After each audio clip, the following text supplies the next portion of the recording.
Jésus dit, heureux ceux qui ont faim et soif de la justice, car ils seront rassasiés. Quand Jésus dit que ceux qui viennent à lui n'auront jamais faim et que ceux qui croient en lui n'auront jamais soif, il dit qu'il étanchera notre faim et notre soif pour être rendus justes aux yeux de Dieu.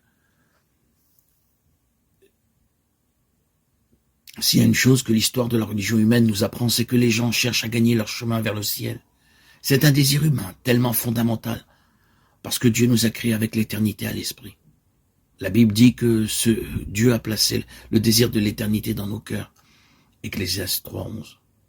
La Bible nous dit aussi que nous ne pouvons rien faire pour gagner notre chemin vers le ciel parce que nous avons tous péché. Romains 3:23. Et la seule chose que notre péché nous vaut est la mort. Romains 6:23. Car le salaire du péché c'est la mort, mais le don gratuit de Dieu c'est la vie éternelle en Jésus-Christ notre Seigneur. Personne n'est juste en soi-même. Romains 3:10. Comme il est écrit, il n'y a pas de juste, pas même un seul. Notre dilemme est que nous avons un désir que nous ne pouvons pas satisfaire, peu importe ce que nous faisons.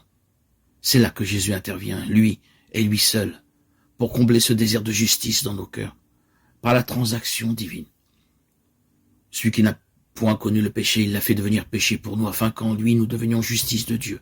2 Corinthiens 5:21. Lorsque Christ est mort sur la croix, il a pris sur lui les péchés de l'humanité et a fait l'expiation pour eux. Lorsque nous plaçons notre foi en lui, nos péchés sont imputés à Jésus et sa justice nous est imputée. Jésus satisfait notre faim et notre soif de justice. Il est notre pain de vie.